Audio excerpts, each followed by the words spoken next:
ਵਾਹਿਗੁਰੂ ਜੀ ਕਾ ਖਾਲਸਾ, ਵਾਹਿਗੁਰੂ ਜੀ ਕੀ ਫਤਿਹ। ਮਾਤਾ ਤ੍ਰਿਪਤਾ ਜੀ। ਗੁਰੂ ਨਾਨਕ ਸਾਹਿਬ ਦਾ ਰਾਹ ਜਿੱਥੇ ਗ੍ਰਸਥ ਨੂੰ ਜੀਵਨ ਦਾ ਹਿੱਸਾ ਸਮਝ ਕੇ ਪ੍ਰਵਾਨ ਕਰਦਾ ਹੈ, ਉੱਥੇ ਮਾਤਾ ਪਿਤਾ ਪ੍ਰਤੀ ਫਰਜ਼ਾਂ ਨੂੰ ਨਿਭਾਉਣ ਲਈ ਪ੍ਰੇਰਦਾ ਹੈ। ਇਹ ਰਾਹ ਪਹਿਲਾਂ ਆਪਣੇ ਅਸੂਲਾਂ ਨੂੰ ਆਪ ਕਮਾ ਕੇ ਫਿਰ ਉਪਦੇਸ਼ ਕਰਨ ਦਾ ਹੈ। ਇਸ ਲਈ ਗੁਰੂ ਨਾਨਕ ਸਾਹਿਬ ਦਾ ਆਪਣਾ ਜੀਵਨ ਅਮਲ ਵੀ ਇਹਨਾਂ ਅਮਲਾਂ ਅਤੇ ਕਦਰਾਂ ਕੀਮਤਾਂ ਅਨੁਸਾਰ ਸੀ। ਇਸ ਦੀ ਇੱਕ ਬੜੀ ਸੁੰਦਰ ਮਿਸਾਲ ਉਸ ਸਮੇਂ ਮਿਲਦੀ ਹੈ ਜਦੋਂ ਆਪ ਜੀ 1507 ਈਸਵੀ ਵਿੱਚ 38 ਸਾਲ ਦੀ ਉਮਰੇ ਸੁਲਤਾਨਪੁਰ ਤੋਂ ਗੇਰੂਏ ਵਸਤਰ ਧਾਰਨ ਕਰਕੇ ਜਗਤ ਜਲੰਦੇ ਨੂੰ ਠਾਰਨ ਲਈ ਸੱਚ ਦਾ ਪ੍ਰਚਾਰ ਕਰਨ ਲਈ ਨਿਕਲਦੇ ਹਨ। ਉਸ ਸਮੇਂ ਭਾਈ ਮਰਦਾਨਾ ਜੀ ਆਪ ਦੇ ਨਾਲ ਸਨ। ਆਪ ਜੀ ਦੇ ਸਪੁੱਤਰ ਸ੍ਰੀ ਚੰਦ ਜੀ 14 ਸਾਲ ਦੀ ਚੜ੍ਹਦੀ ਜਵਾਨੀ ਦੇ ਮਾਲਕ ਅਤੇ ਲਖਮੀ ਦਾਸ ਜੀ 11 ਸਾਲ ਦੇ ਸਿਆਣੇ ਬਾਲਕ ਸਨ। ਜਦੋਂ ਆਪ ਜੀ ਨੇ ਜਾਚਿਆ ਕਿ ਪਰਿਵਾਰ ਸੰਭਲ ਚੁੱਕਾ ਹੈ, ਰਿਜਕ ਵੀ ਪਰਮਾਤਮਾ ਦਾ ਦਿੱਤਾ ਬਹੁਤ ਹੈ, ਹੁਣ ਵਾਹਿਗੁਰੂ ਵੱਲੋਂ ਬਖਸ਼ੇ ਗਿਆਨ ਨੂੰ ਪ੍ਰਚਾਰਨ ਦਾ ਸਹੀ ਸਮਾਂ ਹੈ। ਮਨੁੱਖਤਾ ਦੀ ਕੁਰਲਾਹਟ ਸੁਣ ਕੇ ਮਨੁੱਖਤਾ ਲਈ ਕੁਝ ਕਰਨ ਦੀ ਪ੍ਰੇਰਨਾ ਵੀ ਦਿਨੋਂ ਦਿਨ ਵੱਧ ਰਹੀ ਸੀ। ਅਖੀਰ ਦੁਖੀ ਲੁਕਾਈ ਦੀ ਪੁਕਾਰ ਸੁਣ ਕੇ ਆਪ ਜੀ ਨੇ ਪ੍ਰਚਾਰ ਦੌਰੇ ਦਾ ਫੈਸਲਾ ਲਿਆ। ਸਭ ਤੋਂ ਪਹਿਲਾਂ ਉਦਾਸੀ ਵੇਸ ਵਿੱਚ ਤਲਵੰਡੀ ਵਿਖੇ ਮਾਤਾ ਪਿਤਾ ਦੀ ਆਗਿਆ ਲੈਣ ਲਈ ਹੀ ਆਏ। ਇਸ ਨਾਲ ਜਿੱਥੇ ਗੁਰੂ ਨਾਨਕ ਸਾਹਿਬ ਜੀ ਦਾ ਮਾਤਾ ਪਿਤਾ ਪ੍ਰਤੀ ਅਥਾਹ ਸਤਿਕਾਰ ਪ੍ਰਗਟ ਹੁੰਦਾ ਹੈ, ਉੱਥੇ ਉਸ ਸਮੇਂ ਆਪ ਜੀ ਦੇ 67 ਸਾਲ ਦੇ ਬਿਰਧ ਪਿਤਾ ਅਤੇ 65 ਸਾਲ ਦੀ ਬਿਰਧ ਮਾਤਾ ਵੱਲੋਂ ਵੱਡੇ ਜ਼ਿਗਰੇ ਨਾਲ ਆਪ ਜੀ ਨੂੰ ਅਸੀਸ ਦੇ ਕੇ ਤੋਰਨਾ ਵੀ ਮਾਤਾ ਪਿਤਾ ਵੱਲੋਂ ਆਪ ਦੇ ਉਦੇਸ਼ ਪ੍ਰਤੀ ਸਹਿਮਤੀ ਪ੍ਰਗਟਾਉਂਦਾ ਹੈ। ਨਿਰਾ ਆਪ ਨੂੰ ਹੀ ਅਸੀਸ ਦੇ ਕੇ ਨਹੀਂ ਤੋਰਿਆ, ਸਗੋਂ ਭਾਈ ਮਰਦਾਨਾ ਜੀ ਦੇ ਪਰਿਵਾਰ ਦੀ ਸੰਪੂਰਨ ਦੇਖ ਰੇਖ ਦਾ ਜ਼ਿੰਮਾ ਵੀ ਉਠਾ ਲਿਆ ਅਤੇ ਭਾਈ ਮਰਦਾਨਾ ਜੀ ਦੇ ਘਰ ਵੀ ਅੰਨ ਪਾਣੀ ਦੀ ਤੋਟ ਨਹੀਂ ਆਉਣ ਦਿੱਤੀ। ਪੁੱਤਰ ਦੇ ਉਦੇਸ਼ ਨੂੰ ਇਸ ਤਰ੍ਹਾਂ ਸਮਰਪਿਤ ਮਾਪੇ ਹੀ ਵਿਰਲੇ ਹੁੰਦੇ ਹਨ। ਆਪ ਜੀ ਦੀ ਅਦਭੁਤ ਲਗਨ ਨੂੰ ਦੇਖਦਿਆਂ ਜਿੱਥੇ ਅੱਤ ਦਾ ਪਿਆਰ ਹੁੰਦਿਆਂ ਵੀ ਬੇਬੇ ਨਾਨਕੀ, ਭਾਈਆ ਜੈ ਰਾਮ ਜੀ, ਬੀਬੀ ਸੁਲੱਖਣੀ ਜੀ ਅਤੇ ਪੁੱਤਰਾਂ ਨੇ ਆਪ ਜੀ ਦੇ ਉਦੇਸ਼ ਪ੍ਰਤੀ ਸਹਿਮਤੀ ਪ੍ਰਗਟਾਉਂਦਿਆਂ ਪਿੱਛੇ ਦਾ ਫਿਕਰ ਨਾ ਕਰਨ ਲਈ ਕਹਿ ਕੇ ਆਪ ਜੀ ਦਾ ਉਤਸ਼ਾਹ ਵਧਾਇਆ, ਉੱਥੇ ਪਿਤਾ ਕਲਿਆਣ ਦਾਸ ਜੀ ਨੇ ਤਾਂ ਪਿੱਛੇ ਦੀ ਸੰਪੂਰਨ ਜ਼ਿੰਮੇਵਾਰੀ ਚੁੱਕ ਕੇ ਪੁੱਤਰ ਦੀ ਪਿੱਠ ਤੇ ਖੜੋ ਕੇ ਅਸੀਸ ਦਿੱਤੀ। ਪਰ ਉਸ ਸਮੇਂ ਮਾਤਾ ਤ੍ਰਿਪਤਾ ਜੀ ਨੇ ਆਪਣੇ ਰੱਬ ਰੂਪ ਪੁੱਤਰ ਨੂੰ ਜੋ ਅਸੀਸ ਦਿੱਤੀ, ਉਹ ਕੁੱਲ ਮਨੁੱਖਤਾ ਦੀਆਂ ਮਾਵਾਂ ਲਈ ਪ੍ਰੇਰਨਾ ਸਰੋਤ ਹੈ। ਉਸ ਸਮੇਂ ਹੋਈ ਵਾਰਤਾਲਾਪ ਕੁਝ ਇਸ ਤਰ੍ਹਾਂ ਕਲਮਬੰਦ ਕੀਤੀ ਜਾ ਸਕਦੀ ਹੈ। ਗੁਰੂ ਨਾਨਕ ਸਾਹਿਬ ਜੀ, ਚੰਗਾ ਮਾਤਾ ਜੀਓ, ਅਸੀਸ ਦਿਓ ਤਾਂ ਕਿ ਅਸੀਂ ਆਪਣੇ ਉਦੇਸ਼ ਵਿੱਚ ਸਫਲ ਹੋ ਸਕੀਏ। ਮਾਤਾ ਜੀ, ਪੁੱਤਰ ਜੀ, ਮੇਰੀਆਂ ਅਸੀਸਾਂ ਤਾਂ ਸਦਾ ਤੁਹਾਡੇ ਨਾਲ ਹਨ। ਆਪ ਆਪਣੇ ਦਿਲ ਵਿੱਚ ਜਗ੍ਹਾ ਜਲੰਦੇ ਲਈ ਜੋ ਦਰਦ ਲੈ ਕੇ ਨਿਕਲੇ ਹੋ, ਉਸ ਦੇ ਨਿਵਾਰਨ ਲਈ ਪਰਮਾਤਮਾ ਸਦਾ ਆਪ ਦਾ ਸਹਾਈ ਹੋਵੇ। ਗੁਰੂ ਸਾਹਿਬ ਜੀ, ਮਾਤਾ ਜੀ, ਆਪ ਜੀ ਆਪਣੀ ਅਤੇ ਪਿਤਾ ਜੀ ਦੀ ਸਿਹਤ ਦਾ ਖਿਆਲ ਰੱਖਣਾ। ਮੈਂ ਇਸ ਉਮਰੇ ਆਪ ਜੀ ਦੀ ਸੇਵਾ ਤੋਂ ਵਾਂਝਾ ਹੀ ਰਹਾਂਗਾ। ਇਹ ਗੱਲ ਮੈਨੂੰ ਕਦੀ ਕਦੀ ਰੋਕਦੀ ਹੈ। ਮਾਤਾ ਜੀ, ਨਾ ਲਾਲ ਜੀ, ਤੁਹਾਡੇ ਇਹ ਲਾਲ ਸ੍ਰੀ ਚੰਦ ਅਤੇ ਲਖਮੀ ਚੰਦ ਸਾਡੇ ਬੁਢਾਪੇ ਦੀ ਡੰਗੋਰੀ ਹੀ ਤਾਂ ਹਨ। ਹੋਰ ਇੱਥੇ ਕਿਸੇ ਕਿਸਮ ਦਾ ਕੋਈ ਫਿਕਰ ਵੀ ਨਹੀਂ।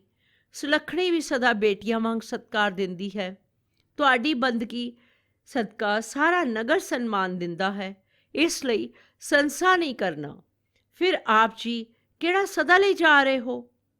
ਗੁਰੂ ਨਾਨਕ ਸਾਹਿਬ ਜੀ, ਬਿਖੜੇ ਰਾਹਾਂ ਤੇ ਕੱਲ ਕਿਸ ਦੇਖਿਆ ਹੈ, ਵਾਹਿਗੁਰੂ ਨੇ ਚਾਹਿਆ ਤਾਂ ਫਿਰ ਮੇਲੇ ਹੋਣਗੇ।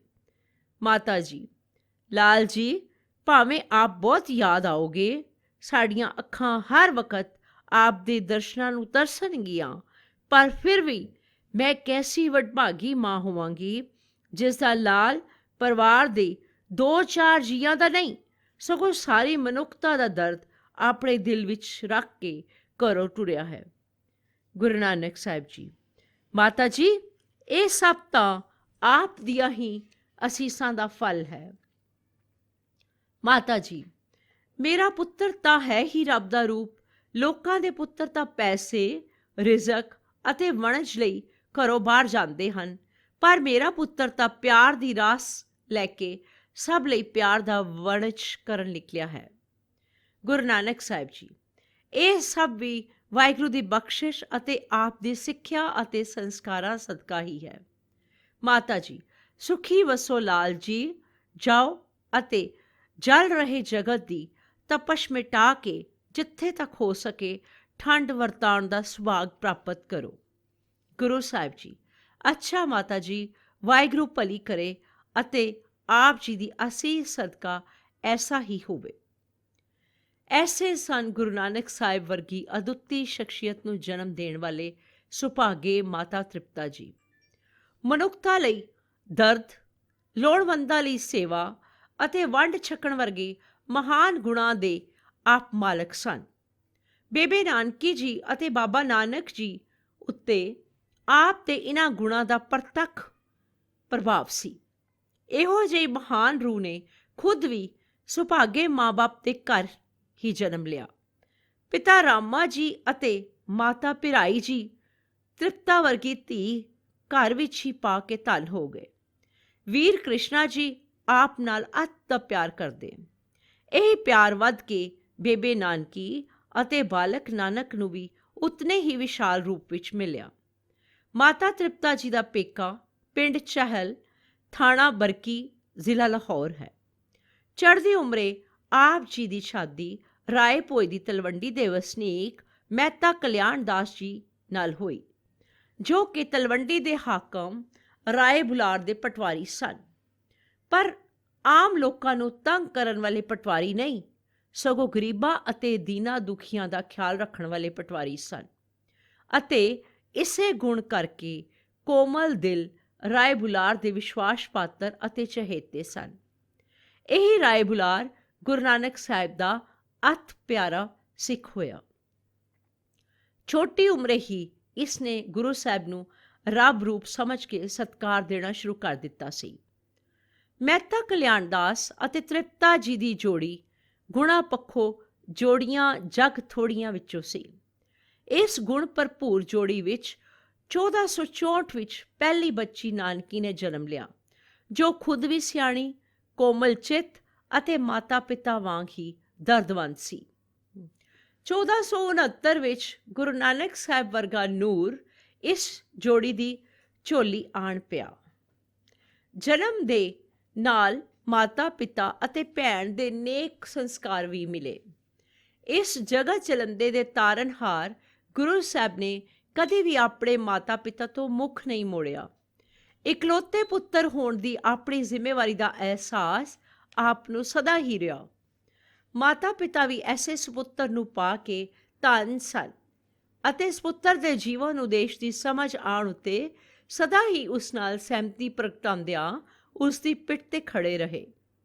ਗੁਰੂ ਸਾਹਿਬ ਨੇ ਵੀ ਉਦਾਸੀ ਪ੍ਰਚਾਰ ਦੌਰਿਆਂ ਦੌਰਾਨ ਲੰਬਾ ਸਮਾਂ ਪਿੱਛੇ ਦੇ ਇਸ ਪਿਆਰ ਅਤੇ ਭਰੋਸੇ ਸਦਕਾ ਹੀ ਕੱਟਿਆ ਅਤੇ ਆਪਣੇ ਉਦੇਸ਼ ਵਿੱਚ ਵੱਧ ਤੋਂ ਵੱਧ ਸਫਲ ਹੋਏ।